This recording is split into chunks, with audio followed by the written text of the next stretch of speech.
जी मैं principle of Oxford play school बनी। ये कैंप हमारा हर साल लगाते हैं हम। पिछली बार हमने सीडी में लगाया था और अब हमारा खाराखेड़ा गांव में लगा रहे हैं। तो यहाँ पे जो हमारे बच्चों के पेरेंट्स हैं वो भी बहुत ज़्यादा खुश हैं और बच्चे भी बहुत ज़्यादा खुश हैं। गांव वाले भी हमें धन्यवाद दे रहे हैं। हाँ जी, इस साल हम ऐसी सेवा करते रहेंगे और इस तरीके से कैंप चलता रहेगा जी हमारा। तो लोगों को गांव में ही डॉक्टरों की टीम मिल गई, तो किस प्रकार का अनुभव कर रहे हैं लोग? बहुत खुश हैं जी, बहुत खुश हैं। वो अपनी प्रॉब्लम्स बता रहे हैं जी और डॉक्टर्स और हमारा सारा स्टाफ पूरा कोऑपरेट कर रहा है। हमारी मैनेजमेंट भी आज 8 दिन हो गए हम लगे हुए हैं जी सबको जागरूक करने के लिए। जी हमारे कैंप में आओ जी, फ्री ऑफ कॉस्ट हम सेवाएं दे रहे हैं जी।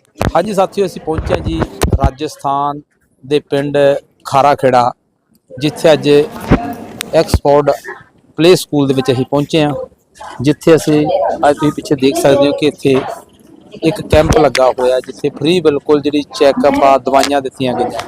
ਤਾਂ ਆਪਾਂ ਇਸੇ ਸਕੂਲ ਦੇ ਐਮਡੀ ਅਭੇ ਝੋੜ ਜੀ ਨੂੰ ਉਹਨਾਂ ਨੂੰ ਗੱਲਬਾਤ ਕਰਾਂਗੇ ਤੇ ਆਓ ਜੀ ਆਪਾਂ ਕਰਦੇ ਅੱਜ ਸਾਰਾ जो ये हम हर साल कैंप लगाते हैं दिसंबर में। इसमें लगभग 500 से लेके 1000 तक जो मरीज़ है वो फ्री ऑफ कॉस्ट दवाई लेते हैं, जिसमें लगभग 10 से लेके 12 डॉक्टर जो है वो अपनी सेवाएं देते हैं। और जो शहर में नहीं जा सकता या ग्रामीण क्षेत्र से उठ के जाना बड़ा दिक्कत होती है, तो वो यहाँ आके और जो डॉक्टर है उसकी जो बढ़िया जो एमडी डॉक्टर है उनकी परवरिश में अपनी दवाई लेके और काफ़ी उनको उससे वो मिल सकती है।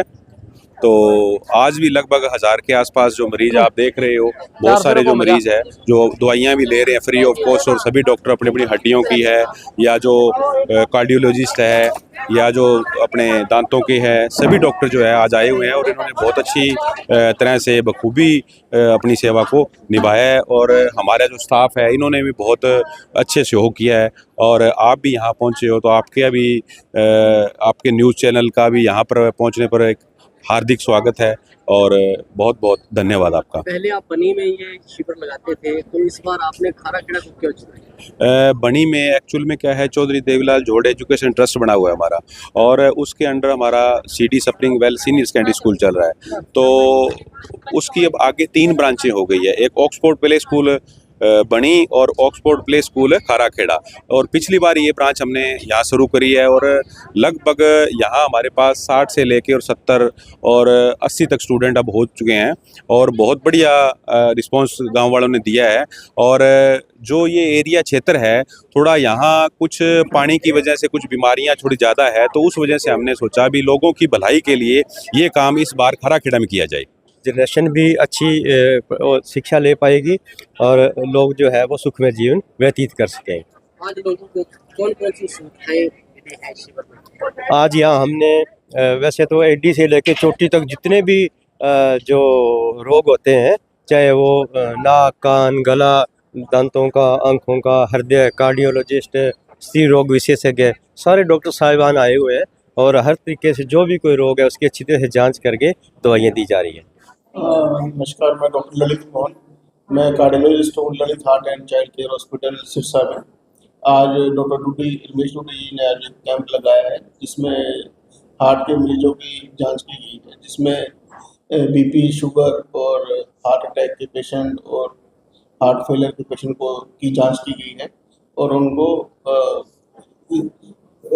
इसके हिसाब से ट्रीटमेंट वो दी गई है। डॉक्टर साहब, आमतौर पर देखा जाता है कि इस बार जो हम मामले हैं ज़्यादा हार्ट अटैक के आ रहे हैं, इसकी क्या वजह होती है? हाँ, अभी आजकल ज़्यादातर अटैक 40 साल से कम वाले बहुत ज़्यादा पाए जा रहे हैं और 20 से 40, 25 साल से 30 साल की जो है यंग एज में काफ़ी अटैक आ रहा है। ये इसके एक आधा कारण मल्टीपल फैक्टर्स होते हैं, जिसमें स्ट्रेस लेवल बहुत ज़्यादा है, फिजिकल इनएक्टिविटी है, खाना पीना वो है, तो इस और धूम्रपान है, ये सब काफ़ी सारे फैक्टर्स हैं जो सब मिलके हार्ट अटैक करते हैं। तो आजकल उम्र का कोई वो नहीं रहा, कम उम्र में भी अटैक आने शुरू हो चुके हैं। देखो कि मैं एक डॉक्टर की माँ नहीं हूँ जी, मेरे बहुत सारे बेटे हैं, सब डॉक्टर मेरे बेटे हैं और ये रुकबीर जोर मेरा भांजा है कहने में। वैसे मेरे भांजा मुझे ऐसे नहीं लगता मेरा भांजा है, ये मेरे बेटे के समान है। बहुत इन्होंने मेरी तो इज्जत की है, पर जो इसके मौसा ने आज इतने साल हो गए ना, और कोई मिस नहीं होने दिया, हर साल पर कैंप लगाया है। तो इसीलिए मेरे पास तो कोई शब्द नहीं है कि किस शब्द से इसकी महिमा करूं। बहुत अच्छा बेटा है आप भगवान। हर साल इस प्रकार का आयोजन करके लोगों की सेवा कर रहे हो, तो कैसा महसूस कर रहे मैं क्या कर रही हूँ, ये कर रहा है, मैं नहीं कर रही। मैंने बस इनको पाला है और वो जैसी भी वैसी शिक्षा दी है, और कर तो ये रहे हैं, मैं क्या कर रही हूँ। पर परमात्मा इनको इतनी शक्ति दे के करते रहे, और पीछे से भी और बच्चों को भी आई शिक्षा मिले, भी करते रहे। बहुत अच्छा मान सम्मान जो इन्होंने दिया है, ऐसा हो सकता है कोई दे ना सके।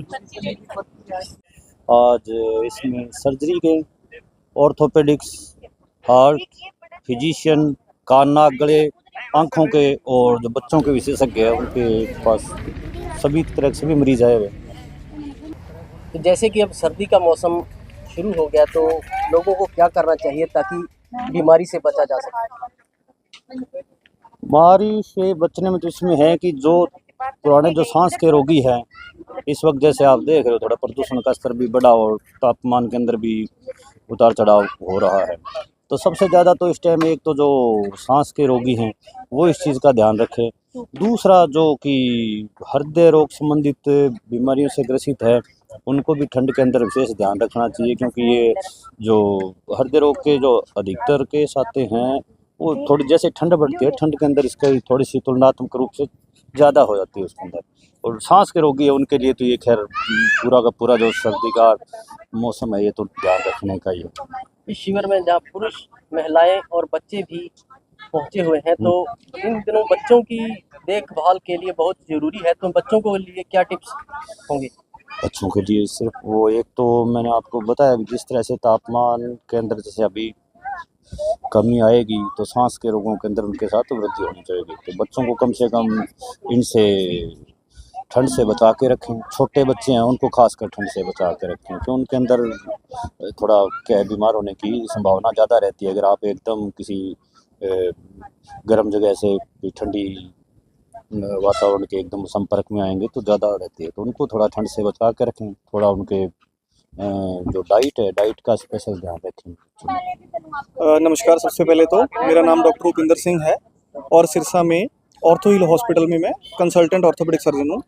आज यहाँ पे हमने खाराखेड़ा में ऑक्सफोर्ड स्कूल में कैंप लगाया है डॉक्टर रमेश डूडी जी के नियंत्रण में। तो अब इसमें मेरे पास ज़्यादातर जो मरीज़ आ रहे हैं वो कमर दर्द के और घुटनों के पेशेंट आ रहे हैं। मैं देख रहा हूँ कि यहाँ पे इस एरिया में लोगों के घुटनों में काफ़ी दिक्कत है और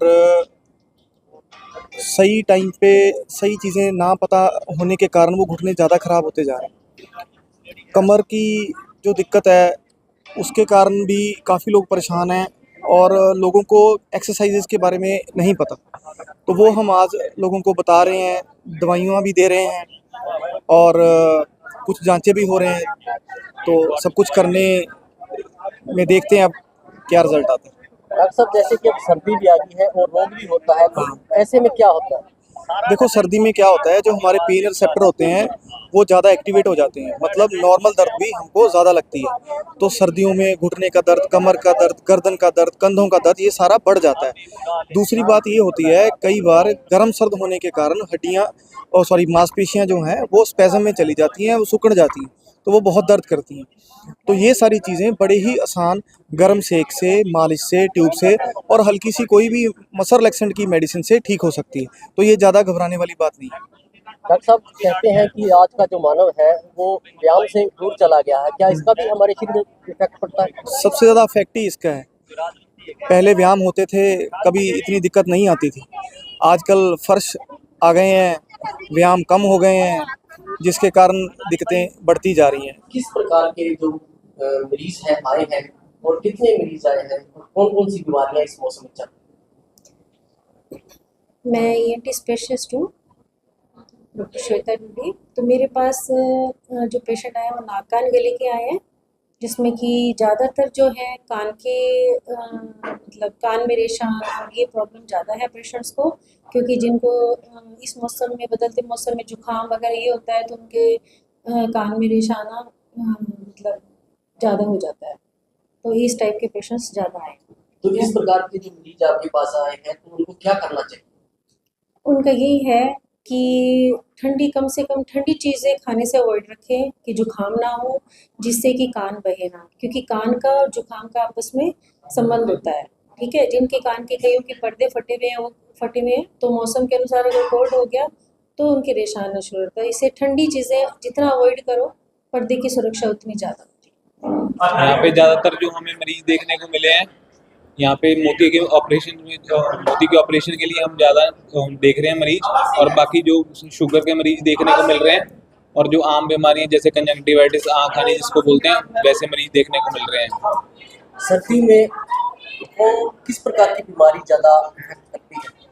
ऐसा कुछ पर्टिकुलर नहीं है कि सर्दियों में कोई पर्टिकुलर बीमारी ज़्यादा इफेक्ट कर रही है, पर लोग ज़्यादा प्रेफरेंस देते हैं कि हम जो अपने मोतिये का ऑपरेशन है वो सर्दियों में हम करवाएं।